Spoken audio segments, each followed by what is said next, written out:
What's happening, folks? Welcome back to the channel. It's Tuesday's transfer update. We have less than 4 days to go in this summer transfer window, so there's lots of news, lots of things to talk about, just as there was yesterday, both incoming and outgoing. But first of all, I want to start with a quick recap of where Celtic are at so far in this summer's window. So we'll start with the arrivals so far. As you can see on your screen at the minute, Viljami Sinisalo came in from Aston Villa for £1 million. He was then followed by Kasper Schmeichel on a free transfer. And we've had Paulo Bernardo and Adam Ida make their loan deals into permanent transfers from last season. Bernardo for £3.5 million and Ida for £8.5 million. All of the fees you're going to see here don't include the add-ons, it's just the initial upfronts to give us an idea of where we're at so far. So that brings us to a total spend of £13 million so far. So let's have a look at the summer sales so far then. First of all, O moved to Belgium for around £2.5 million, quickly followed by Haksabanovic to Malmo. That deal was believed to be somewhere around £1.7 million, and then Matt O'Reilly, his big record transfer in the last few days to Brighton for £26 million up front as an initial fee, with add-ons that could rise to 30. So again, these lists don't include any add-ons. Siegrist and Kobayashi have also left the club. If there is any fees in those deals, they have been undisclosed.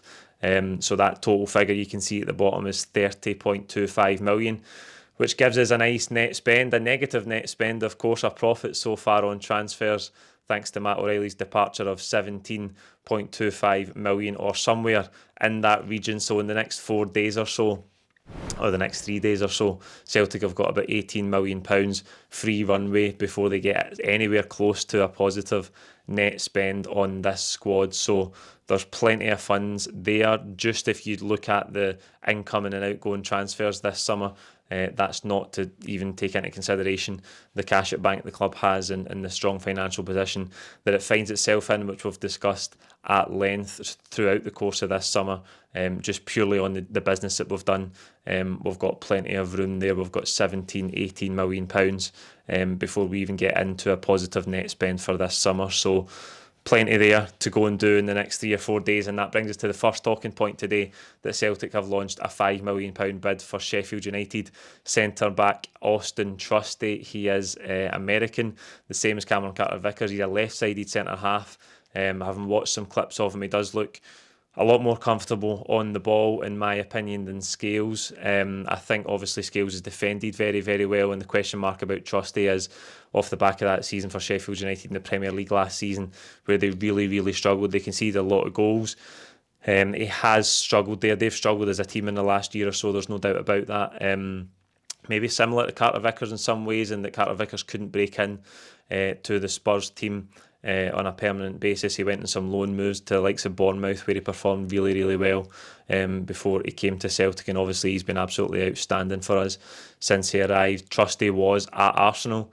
I think he only moved there to Sheffield United for £5 million, which is the bid that Celtic have put in for him this week. He only moved to Sheffield United last summer for £5 million. So that is something that makes sense for the club. I think a left-sided centre-half is a big target for us. I'm happy that we've made that bid. We'll come to the other talking point with Sheffield United in a minute, which might make that process a bit smoother. But I think left-side centre-back is a big one for us. I'm happy the club are looking at that alongside left-back. We're still waiting on Alex Valle being confirmed, completing his loan move from Barcelona. But aside from midfield, which we know is the big area to improve for us after losing O'Reilly, left-sided centre-back, as I said yesterday, and left-back are the key areas for us. So I'm pleased that the club are starting to make moves there. But again, as ever, we've got 3 days to go. Currently, Brendan Rodgers has no new outfield players to work with on the training ground from those that he had last season. Just Bernardo and Ida, who have become permanent players. So there's big games coming up. Obviously the derby at the weekend, and then Champions League's on the horizon, so quicker we can get these players in, the better. Let's hope Trusty can be one of them. I'm just going to reserve judgment on him like I try and do with all transfers. I don't want to look at MD and write them off beforehand, because I've had a difficult spell at another club that's been struggling in one of the bigger leagues. Now, staying with Sheffield United, they have agreed a deal with Celtic for £2.5 million to sign Mikey Johnston on a permanent basis.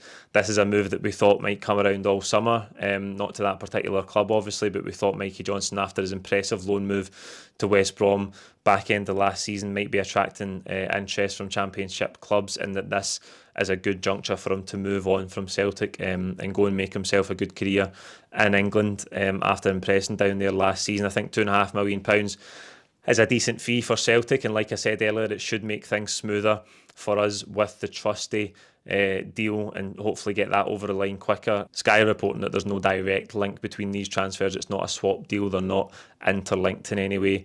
They are separate deals, but if Sheffield United can get that deal over the line for Johnston, it should hopefully speed things up with us getting Auston Trusty to come the other way.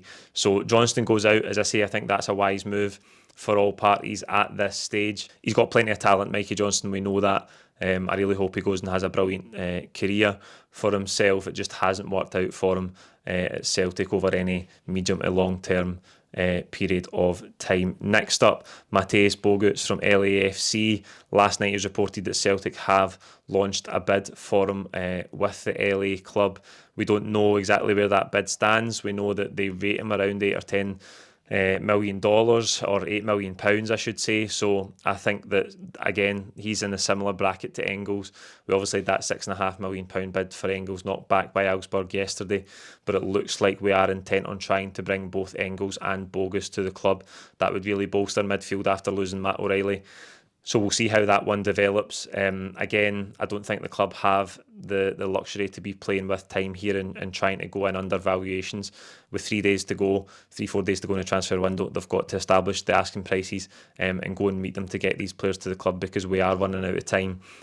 So we'll keep our eyes peeled for any more news on Bogusz, and if the bid gets accepted, he's obviously got a long way to travel if he's coming from LA as well, so there's that to take into consideration, as well as all the international clearance and paperwork that goes into these transfers. So we are against the clock here, as we always are towards the end of these transfer windows, but we have apparently submitted a bid for Bogusz, so we'll see how that one develops over the next couple of days. And as I just mentioned there, Arne Engels, no update today. From what I can see from all the transfer reports, that we've gone back in with another bid just yet. I know that by the time I've edited and uploaded this video and you're sitting watching it, that might not be the case, and we might have gone in with a new bid of £8-9 million, and he might be on the way to the club. Let's hope that is the case. But as I'm sitting here right now, there's been no new bid submitted to Augsburg for Engels, but as I say, we've got to get a move on with those two, and I'd be really, really surprised, but pleasantly surprised, if we bring both Engels and Bogusz to the club, because you're probably talking about £16-18 million on two midfield players, which I think is a good show of intent. Again, going back to that negative net spend that we're talking about with Matt O'Reilly leaving, we're currently sitting around 17-18 million to play with there before we get into a positive net spend this summer, so we've got that kind of money there. I'd like to see us go and spend it and to get those two midfield players in. I know that Bogusz can play from the right hand side as well, and he's maybe more advanced than Engels might be, so that versatility gives Brendan Rodgers some nice options. I would love to see the two of them come to the club this week. Let's hope we can get both of those deals done. In other news, the move for Gustav Isaksen, which we were randomly linked with yesterday from Lazio on loan, has already been shut down. This has got to be one of these stories the agents just throw out there to try and get interest in their player. He's not going to come to Celtic. He wants to stay at Lazio and fight for his place. That story just seemed so random yesterday that there was nothing to it, and that has proven to be the case. Also, in terms of departures, Gustav Lagerbielke has moved to FC20 on loan for the rest of the season. He has been confirmed by the Dutch club on their website, on their social media platforms, so he moves there for the season. I don't believe there's an option to buy in that. It depends how that loan move goes.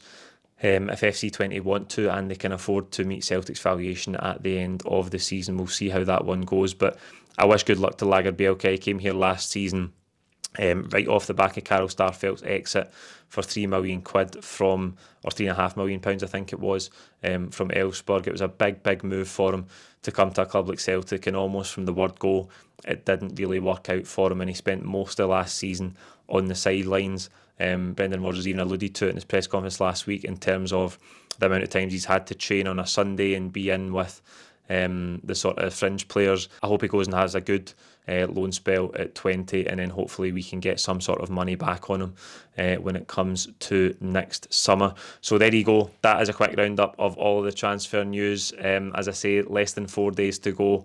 The clock is ticking, and we've got to get these players in the door. There's obviously not going to be any new players you would think involved in the squad for Sunday's derby against Rangers, but despite the fact we've got that international break coming up, when we come back from that, straight into domestic football, and then the Champions League gets up and running. So we've got to get these new players in the door as quickly as we can. Like this video, comment with your own thoughts on all today's transfer news below, and we'll be back with you tomorrow. As always, thank you for watching. Cheers.